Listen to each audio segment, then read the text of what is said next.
Well, hey there, and welcome to video number 3 of this new series of 52 website tips. These are going to be going through every week of the year inside of this newsletter with the Media Monday.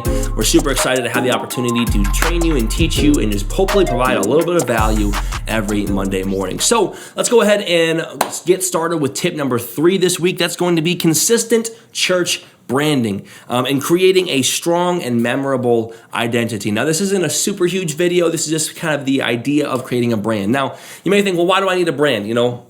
My church, we exist here. We've been here for 50 to 100 years. People know who we are. But the thing is with branding is we have to look at it from an outsider's view. From someone that's within the church, maybe it's not as necessary. But if we look at the world today, we are constantly being marketed to. You can't go outside of your house without seeing an ad for something, whether it be on your phone or on your TV or on the radio or on signs down the street. Every time you drive past the McDonald's, you see the golden arches. You don't need to know what the label of the name is. You just know that is McDonald's, right? Everywhere we go, every building you see, every car you drive by, there's a brand, there's a market. People are trying to seal a little part in your brain that you remember them. That's what advertising really is that when the time comes, maybe I see roofing companies all across town. My roof is totally fine at my house right now.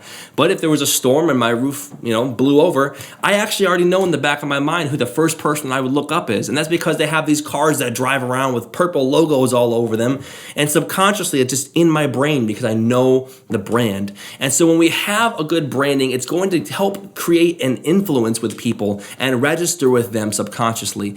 But also to take that another level, it also is going to show that you care about the way that you're presented online. There's something about going out and wearing a nice outfit that you just got from the store. You feel good. You put effort into your look that day. You have your hair done, or maybe you went to the dentist and your smile is looking really nice and white. No matter what it is, presenting yourself publicly in a way that says, hey, I put some effort into this thing. It's going to present you at a higher quality and that you really are going to make a good first impression with people. So by having a consistent brand, by having, your kids' ministry matches your church's ministry or your church's logo, and then you have your youth logo that kind of pulls into it the same way, and there's a consistent color unit and a consistent theme with your website, and your church's imagery on social media all flows together. This is all going to feed the idea that you care about the way that you're being presented, that you're putting effort in to give off a quality look and a quality design and a quality impression.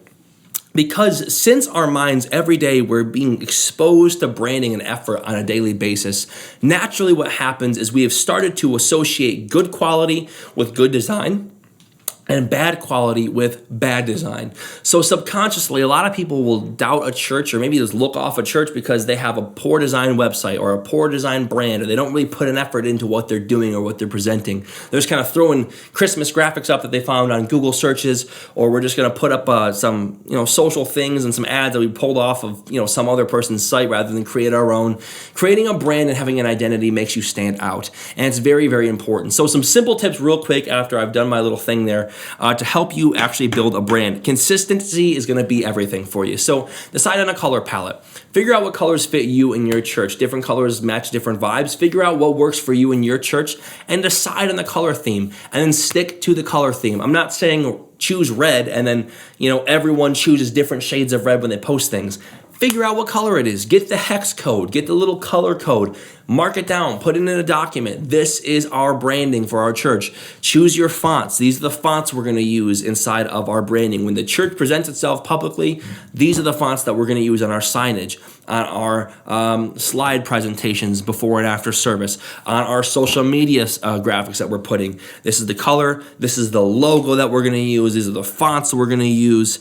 This is the styling we're going to use throughout our brand. Set it and keep it and be consistent. And the lasting impression will be really, really great on people when they see you, and you're going to be able to present yourself in a way that is professional and shows that you're putting that effort in, which goes a long way. So that's all for me today. We'll see you in the next video, tip number 4. But until then, let us know if you have any questions by visiting us at ministrydesigns.com. You can chat us right there. We'd love to be helpful. Thanks.